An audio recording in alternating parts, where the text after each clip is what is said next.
ibihe byiza cyane nizere kumeze neza udacikwa na gahunda zitandukanye za Bristocks. Episode y'uyu munsi rero urabizi buri munsi tuba dufite akantu kamwe nibura tugomba kuvugaho. Episode y'uyu munsi ni ya 26. Nuko rero umuntu ngagira ryasoma agacupa karamuyoboka rwose atangira kugenda yandika 8 nkuko babivuga. Akajya cyebaguza areba hirya no hino, areba hepfo na ruguru, areba hejuru, areba hasi. Umupolisi wari uri mu nshingano ari ku kazi aramuhamagara ati bite byawe amakuru yawe, wanywereye ko mbona rwose byahwaniyemo. Ati ndabona usa n'uwanywereye kuri station rwose kuko washize icyaka.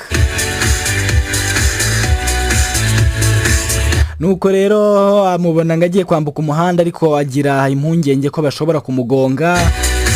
Aramuhamagara ngo wamufashe kwambuka. Aramubaza ati rero ko mbona uri mureba impande zose rwose, ukareba hepfo, ukareba haruguru, ukareba hasi, ukareba hejuru, ukaburi mugenda zigizage. Zigizage ni kuri umuntu abagenda nyine adandabirana. Utamenya ngo arimo aragenda mu muwuhe murongo, utamenya neza ngo arajya imbere cyangwa inyuma. Nuko rero umugabo ati buriya rero utagira ngo ibyo nkora simbizi. Atafande rwose ibintu nimo ndakora mbizi neza cyane, ntugire ngo nacanganyukiwe buriya inzoga ngenze ukuntu nzicunga. Ati buriya ibibona ndimo ngenda ndeba ku ruhande, ndeba ipfo na ruguru, ndimo ndeba ko nta modoka cyangwa moto zihari ngo zingonge. Afande rero ati rwose ibyo nibyo cyane. Ati rero ndimo ndanyuzamo nkareba no hejuru ngo ndebe ko nta ndege ishobora kungonga. Ati kandi nkongera nkareba no hasi kugira ngo ndebe ko nta bisasu baba hateze bikaba byanturikana.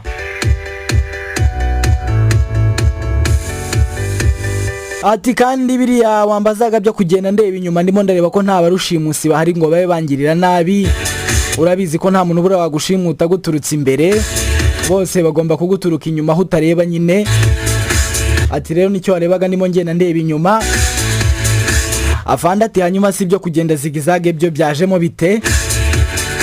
Ati buriya rero ukuntu byaje byo ndimo ngira ngo nawe nuramuka wibeshye ugashaka kundasa isasu ntirimfate kuko ntago uri buze kumfatisha neza. Ndimo ngenda nsubira inyuma nitambika nsubira inyuma, ntago uri buze kumenya neza aho kurasa. Afande turanyemeje ngaho igendere. Abantu munywa agacupa ndabasuhuje.